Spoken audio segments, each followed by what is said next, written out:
webcast briefings for emergency management in the morning and issued a flood watch in the early afternoon. Flash flood warnings were also issued on the night of July 3rd and in the early morning of July 4th, giving preliminary lead times of more than 3 hours before flash flooding conditions occurred. And the National Weather Service office in New Braunfels, which delivers forecasts for Austin, San Antonio, and the surrounding areas, had extra staff on duty during the storms, despite claims of the contrary. So to any person who has deliberately lied about these facts surrounding this catastrophic event, you should be deeply ashamed. At this time, the administration's focus will be on giving the victims and their communities the support they deserve during these recovery efforts in this tragic time. May God bless the great people of Texas, especially the parents who have lost their children. President Trump loves you. To see you later this week. And he will be traveling. Moving along to some further scheduling announcements. Tonight, President Trump will host the Prime Minister of Israel, Benjamin Netanyahu, for dinner, where they will discuss the positive developments taking place in the Middle East region. Tomorrow, the President will host his 6th cabinet meeting of his second term. Many of you will be invited. Colby Hall, Mediaite, we're covering and on Wednesday, the President briefing. will host leaders from Little 5 technical African difficulties nations there for at the start. Thank you for joining. Some kind words about she opened with the Texas flood. I agree with her. Too early to politicize that, regardless. Let's save people, and there'll be time for dealing with that later. Make America Great Again agenda into law. After this monumental achievement, no other president in modern history has worked harder and faster to fulfill their campaign promises than Donald Trump. The One Big Beautiful Bill will get the United States of America firing again on all cylinders. It's safe to say that over the past few weeks, the president has delivered on many, many wins. I will give him credit. He's worked very, very hard. The dude's a machine. And he got, like every first 6 months, first bill in office, he got the thing through. We'll see how it plays out, however. 2025, with American-born workers accounting for all job gains. President Trump drove illegal border crossings to another historic low in the month of June, and Border Patrol once again released zero illegal aliens into our country. Cruelty is the point, but it's been effective. From imposing you gotta say. injunctions and cleared the way for President Trump to carry out his popular and common sense agenda. You talk about alligator the University of Pennsylvania agreed to all of the Trump administration's demands and will now keep men out of women's sports. President Trump secured his trade deal with Vietnam, giving the United States total access to their markets. Because of President Trump's unleashing American energy dominance, gas prices are at 4-year lows. And when adjusted for inflation, gas prices are near the lowest levels we've seen in the last 20 years. NATO members agreed to raise defense spending to 5% of GDP, a foreign policy feat long thought impossible until President Trump made it happen. The Operation Midnight Hammer obliterated Iran's nuclear capabilities, taking out this imminent national security threat not just to the United States, but to the entire world. The president secured a ceasefire between Israel and Iran, ending the 12-day war. The president brokered a historic peace agreement between Rwanda and the Democratic Republic. I do think it's a big deal that he told Israeli jets to turn around, siding with a Muslim nation over Israel and saving Muslim lives. That was credit we're due. It was a stunning moment for an American president. Its largest increase in nearly 60 years, and President Trump has defeated Joe Biden's inflation crisis with core inflation at the lowest level since March of 2021. And just about all of that has happened in the last 3 weeks, and I know you all know it because you've been very busy here covering it along with us. So with that, I will take your questions today as we kick off another very busy week here at the White House. We'll lead with our new media seat, Brian Glenn, who is, of course, very present in this briefing room. He's put in a lot of hours. AKA Marjorie Taylor Greene's boyfriend. Massive suck up. Great to sit down. Thank you very much. I want to go back to the hurricane. You said that President Trump is scheduled to go to Texas later this week. Can you speculate on what day and what he has plans? Sure. The White House is currently arranging those travel plans. We hope that it will be later this week, likely on Friday, but of course we want to do it at the most appropriate time tragedy, and it's tough to politicize, though I will note that Trump said he wasn't going to blame Biden, and when that becomes final, we'll let all of you know, as we always do. And you gave a little bit of reaction earlier, but the National Weather Service, the union, actually publicly stated they had an adequate staff on hand to forecast and predict the storm. You shared your thoughts earlier on how the way the left has really weaponized this to blame the deaths in Texas on Trump. Want to comment on that again? Yeah, I just do think those comments are depends on who the left is. When so many Reliable outlets have not done that. The loss of their children. But places like Midas as I said, did and its job. Ron Many experts, Flipkowski many and meteorologists have left-wing said that. trolls Many of you in the have media, in all fairness, have prematurely said that as well. blamed Unfortunately, the not all. And many Doge Democrat cuts elected for the officials are deaths, trying and to that's turn this been into a political irresponsible game, and and it is bad. not. This is a It's national not the time. tragedy, and the administration is treating it as such. We know the National Weather Service provided early and consistent warnings. They gave out timely flash flood alerts. There were record-breaking lead times in the lead up to this catastrophe. There is ongoing flood monitoring, and these offices were well staffed. In fact, one of the offices was actually overstaffed. They had more people than they need. So any claim to the contrary is completely false, and it's just sad that people are... Interesting that Brian Glenn avoided asking about kind of a Epstein little bit of files. breaking news. The Department of Homeland Security is moving to end the TPS status on Honduran and Nicaraguan. 3 questions to Brian Glenn. He is a pro-Trump MAGA media guy. Sure. Well, I won't get ahead of the Department of To be fair, his Security questions are countries, but actually as you news pointed out, based, they so did maybe he's doing end better than we all temporary expected. protective status for Nicaraguans and Hondurans in this country because TPS, temporary protective status, is temporary by definition. It is not meant to be a permanent path to residency or citizenship here in the United States of America. It was originally granted to Nicaraguans following a natural disaster in 1999. That doesn't sound very temporary to me. And as well as Hondurans in 1999 after the impact of Hurricane Mitch in 1998. Caroline Leavitt is, depending on your perspective, either very good or very frustrating to watch do her job. She doesn't ever give an inch, and she stays on messaging, and basically dog walks all the media members who can't seem to get her off her game. You can see why Trump likes her, and probably she's the best press secretary that Trump's ever had. Said yesterday that countries will boomerang back to the April 2nd tariff levels starting August 1st. Why did the president decide to have those tariffs not take effect Wednesday as originally scheduled? And then I was also wondering if you could share, obviously we saw the letters the president sent out on Japan and South Korea, but if any other... It's the threat of tariffs, not the tariffs themselves, perhaps. The news is that they were delayed again to August. With the letters in them, Liz, they're right in the previous office.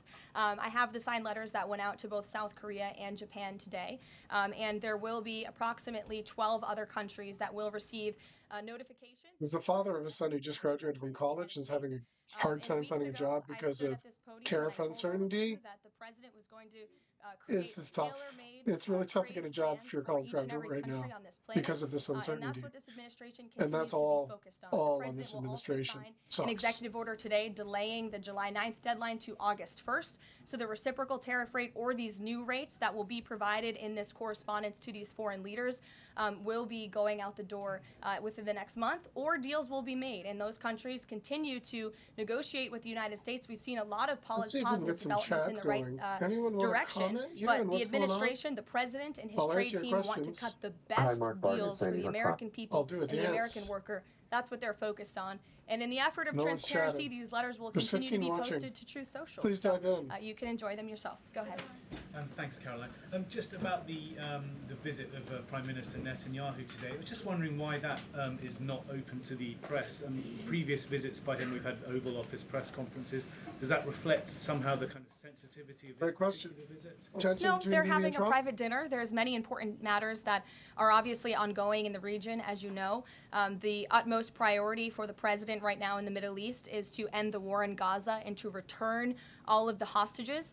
Also, as you know, there was a ceasefire proposal that Israel supports that was sent to Hamas, and we hope that they will agree to this proposal. We want to see all of the hostages released. That's on the top of the president's mind. I love it's 27 years old. Many other positive developments we've seen in the Middle East. I want to go back to the trade deals. As you see, we have these beautiful letters that the president has signed. Real life Tracy Flick. President of the Republic of Korea. Original signature on that. Letters. She wrote letters. We also have another letter to the Prime Minister of Japan as well. Both countries will be receiving a 25% tariff rate effective. He showed them letters, guys. Thank you so much. You said it, and the president said it many times. You want to see an end to the war in Gaza.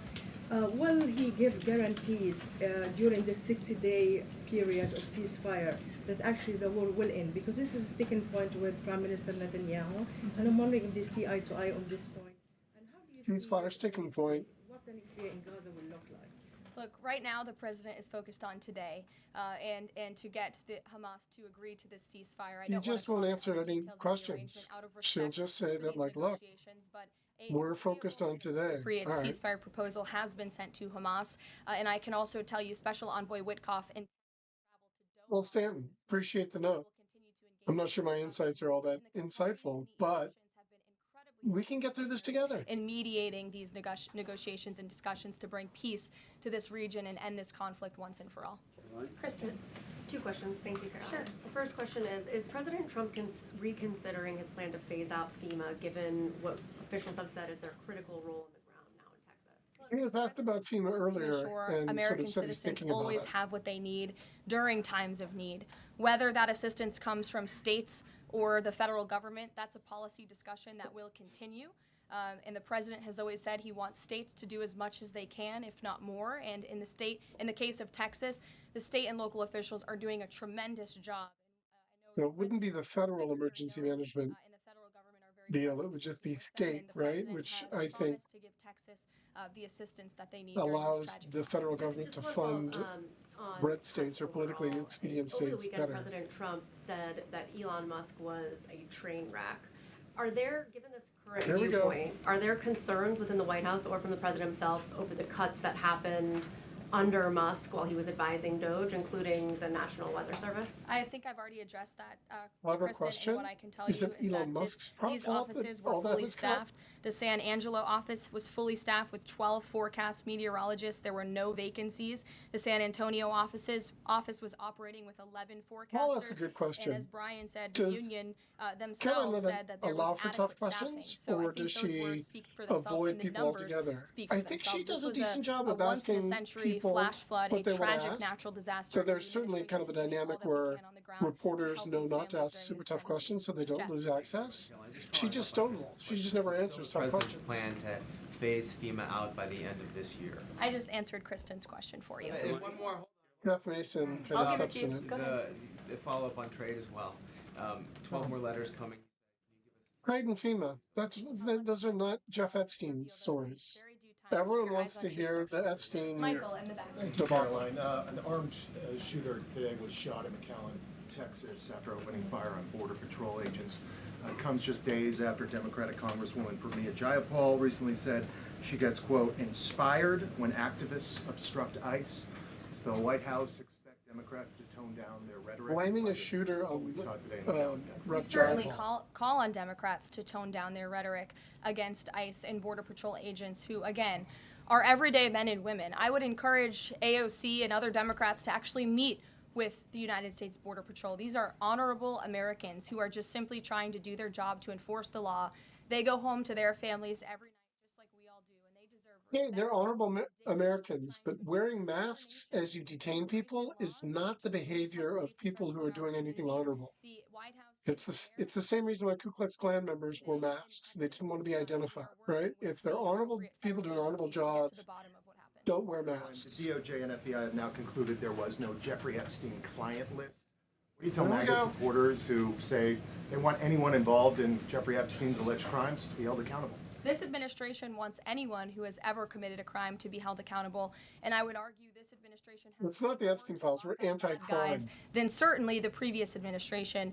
And the Trump administration is committed to truth and to transparency. That's why the Attorney General and the FBI Director pledged at the President's direction to do an exhaustive review of all of the files related to Jeffrey. Remember, Pam Bondi said she had the list on her desk. And they put out a memo. Alina Habba said that she had seen the stuff and it was There was horrifying. material they did not release because, frankly, it was incredibly graphic and it contained child pornography, which is not something that's appropriate for public consumption. But they committed to an exhaustive... Child pornography is, I think, a new level. That's a detail. We've heard about videos before, but that's a new thing. Follow up on that, Caroline. Okay, so the FBI looks at the circumstances surrounding the death of Jeffrey Epstein. According to the report, this systematic review revealed no incriminating client list. So what happened to the Epstein client list that the Attorney General said she had on her. Well, I think if you go back and look at what the Attorney General said in that interview, which was on your network on Fox News. Go ahead. John Roberts said, DOJ may be releasing the list of Jeffrey Epstein's clients. Will that really happen? And she said, it's sitting on my desk right now to review. Yes, she was saying the entirety of all of the paperwork, all of the paper in relation to Jeffrey Epstein. Way to go, Peter That's Doocy. what the Attorney General was referring to, and I'll let her speak for that. But again, when it comes to the FBI and the Department of Justice, I'll let her speak for it. She's got to clean up her mess. I'm not going to clean that mess for her. They have an operation going on right now called It was great from Peter Doocy. He deserves. That's why he deserves gets respect he deserves. History. Their emphasis on violent crime and locking up violent criminals has led to the arrest of 14,000 violent criminals. That's a 62% increase from the same time period this is the Gish Gallop of just talking about she's anti-crime. Committed to putting bad people behind bars where they belong. Lest we forget that when asked about Jane Maxwell, President Trump wished her well. To the Department of Justice. Okay. Thanks, Caroline. With Prime Minister Netanyahu visiting the White House today, yesterday the president said that he was working on a permanent... Hey, that's a good example of where that's a good sort of gotcha question that's based in fact. And she effectively parried. She pivoted away from that and, was going to let Pam Bondi answer for her dumb statements, not herself, and isolate the White House and President Trump and let Attorney General Bondi, who I've heard may not be at the top of the food chain right now in White House Secretary. Tariffs, you're now delaying the deadline from July 9th to August 1st. Is that an acknowledgement that perhaps the administration found it more difficult to negotiate these trade deals, or whatever happened to... An acknowledgement that it was more difficult? I'm going to guess she doesn't acknowledge that this anything. administration is doing what's best for the American worker, and we want the best deals possible for our workers, for our manufacturing base. These guys are just tossing softballs that she can hit back. It's not effective. On behalf of our country's interests. Josh. A couple more on the tariffs. You said about 12 more letters. There were about 55 or so countries, including the EU as a bloc, that were facing this tariff increase. All of those, to understand you correctly, are now deferred to August 1st, right? Correct. And on the 12, what happens with the remaining, whatever it would be, 40-something? So just 12 today. There will be additional letters in the coming days. So all of them are going to get a letter at some point? Correct. Okay, and can you tell me why he decided to start with some? Paul makes a good point. Fox getting spicy. Like, honestly, Peter Doocy, Fox News, Peter Doocy knows it, but Fox News opinion shows work hand in glove with this administration. But the best question so far in this whole briefing has been Peter Doocy. Is that because he has the confidence and access and the relationship with Trump to respectfully ask questions? I think so. It's also professional. Commerce. Should we expect deals finally as well? He announced his Vietnam deal. Are you close on any other country? The president and the administration, yes, we are close. But again, tariff deal questions get nowhere. Like, they're just nothing's going to come from that. Just one more thing on trade and tariffs to wrap it up. Look at the extensive work this president has put into cutting these good deals and doing what's right for the American worker. He is literally looking at the map and looking at every country on the planet and seeing where they are ripping off the American people, seeing where they have hollowed out our industrial base, seeing where our jobs have gone to other countries overseas because of their tariff policies, and he's trying to correct that. So this is decades of bad trade policy that has led to a deficit that is ravaging our country, that is ravaging our middle class, and the president is taking a very deliberate approach to correcting this wrong of many decades, of many past presidents. So we're never corrected in his first 4 years in office. He should be commended for the time the urgency with which we need to commend him for addressing this was not on the agenda in the first 4 years. So it suggests that this is just sort of empty hyperbole. I mean, which is precisely what Karine Jean-Pierre did. Every press secretary has ever done before her. She's just very capable. Thank you so much, Caroline. Two questions on Iran. What's the permanent deal with Iran looks like for the president, and what issues related to Iran should it cover? And secondly, has the president seen the interview with Iranian president, which he says that the United States president, Mr. Trump, is capable enough to guide the region? Question about the Tucker Carlson interview with the and puts Israel in its place, or it gets more into conflict. has the president seen these comments, and what's his reaction to these comments? I'm not sure if he's seen those comments, but certainly I think it's true that the president is the right man for the job to move the direction, this region into the direction of peace and stability for the future. That's what he and his national security team are working on every day, and we've already. I'm not going to answer your question. I'm just going to say he's the man for the job. Go ahead. Terrible. In the back. Kelly, go ahead. Great, thank sure. you. And then in front of you. Okay, a couple questions for you. First, y'all need name tag signs. First question on the flooding in Texas. Sure. I know there has been some concern about the timing of the alerts, knowing that they did go out, but the warnings coming out in the wee hours, so while many people were likely sleeping. Can you share just details what you know about why those warnings were sent while people were likely sleeping, and then what the administration is doing to ensure that these alerts come out sooner? Well, the alerts imminently were sent out before the flood. I got to say that I don't think that you can really put too much of this on President Trump. Yeah, if those cuts led to lesser people, but I think the unions, the people there, have all confirmed that it was properly staffed and that wasn't an issue. The fact that alerts went out in the middle of the night and people died, I don't care who's the sitting president. It's not fair to make those political allegations, right? I'm critical of Trump, but I think this one is. Flood watch issued at 1:18 p.m. And then later at 6:10 p.m. on July 3rd, the Weather Prediction Center warned of excessive rainfall and a high likelihood. I think this is a local problem, and it also, if you're going to take money out of FEMA and give it to states, this is an argument of why that's a bad idea. Because federal government employees are typically competent. It's the state and local municipalities that are terribly run. So the fact that this wasn't handled well locally sort of proves or suggests strongly that giving FEMA dollars to state to do that isn't going to be great. Two questions for you related to the Prime Minister's visit today. Number one, there's a report circulating that the Gaza Humanitarian Foundation provided a proposal to the White House to build these so-called humanitarian transit areas inside and outside of Gaza. The GHF is insisting it has nothing to do with that proposal. Can you shed any light on whether the White House has received such a proposal, and if so? Prediction, she's not going to have any light to shed on something so specific. The Humanitarian Foundation was sent to the White House. I haven't seen it, but I can ask our National Security Council.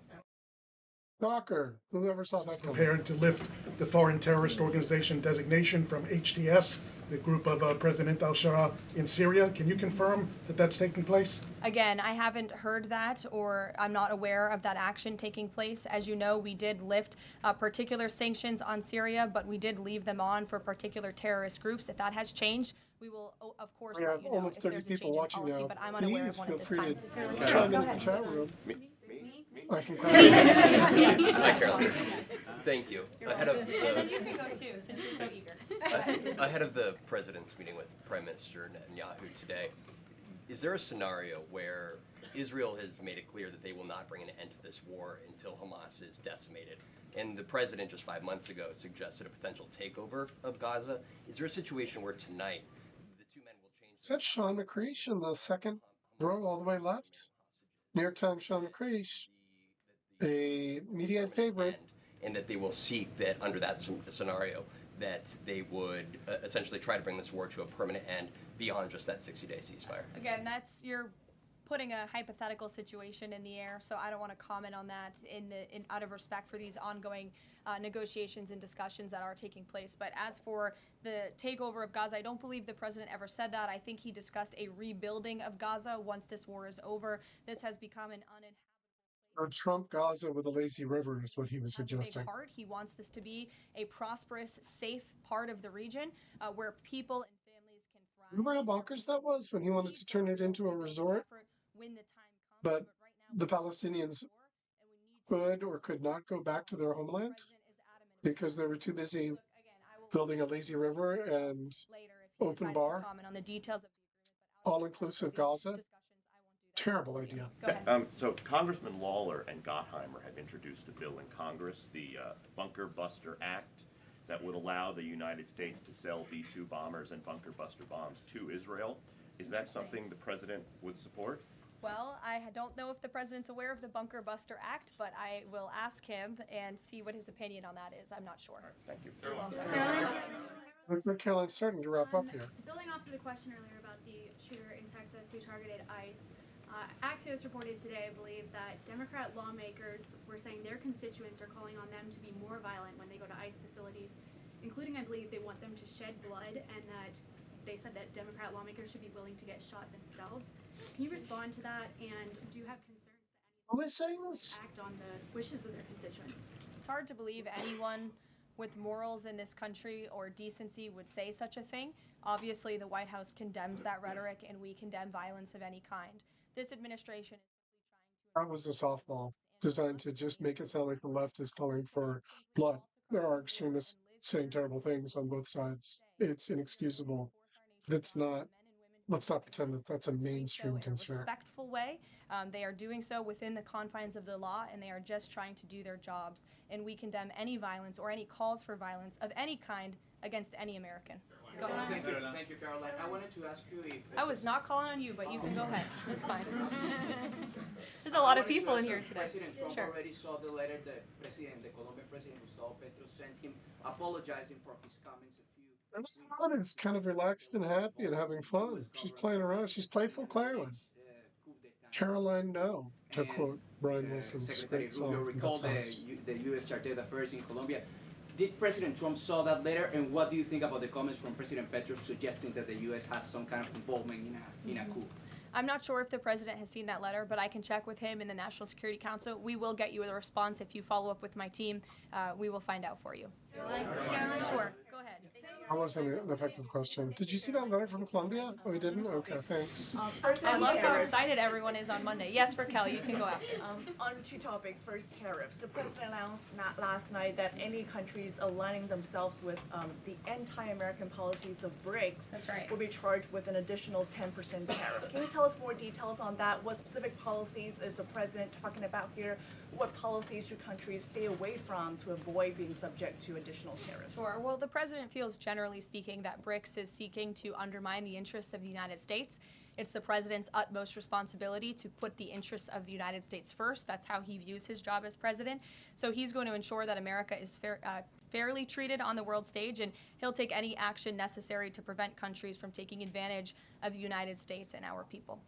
Raquel, go ahead. On illegal immigrants, Reuters' Tom Homan told us this morning that ICE will have to arrest 7,000 illegal immigrants every day for the remainder of this administration to just catch the ones that were let in during the last administration. I'm wondering what the new resources and manpower, of course, given by the Big Beautiful Bill, which of course opens the door for ICE to hire additional... I saw a chart recently that said that had like the budget for ICE is like the 20th greatest budget compared to all military budgets in the world, meaning United States ICE budget on its own is like roughly 20th highest compared to all the other defense budgets in the world, which is a lot of money. And the One Big Beautiful Bill that is now law will give significant resources to ICE and Border Patrol to continue the tremendous work that they are already doing. And I think every American who wants to live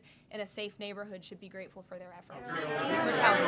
Thank you, Caroline. Raquel, and then I can go to you. So much. And then you, Dr. Harper. Thank you, Caroline. It's a follow-up on the BRICS question. So does President Trump believe that the BRICS are getting stronger or trying to isolate the United States? And how close is he monitoring this summit that is taking place in Brazil right now? He's closely monitoring it, which is why he put out a statement himself. Oh, this is the BRICS. These countries as growing stronger. He just perceives them as trying to undermine the United States' interests, and that's not okay with him, no matter how strong or weak a country may be. Go ahead. Yes, go ahead. Yes. As promised, yes, go ahead. Thank you. Does Trump have a vision for post-war Gaza? You mentioned, he's talking about now the ceasefire, but does he support permanent or temporary Israeli presence in the Gaza Strip?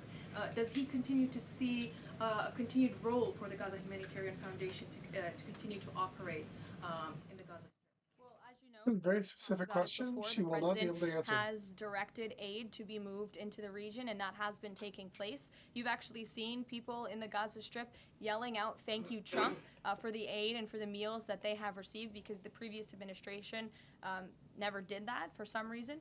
But this president, again, wants to see peace and stability in the region. So as I outlined previously, he views this part of the region as having a real chance at being. Honestly, we could do like a supercut of her not answering any questions with any specifics.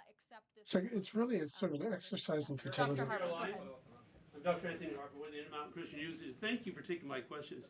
Given the nature of the Palestinian Authority, with their pay to slay, teaching Jew hatred to children, corrupt leaders, and no elections for 19 years, who does President Trump support to govern Area A and Area B to prevent Hamas from ruling?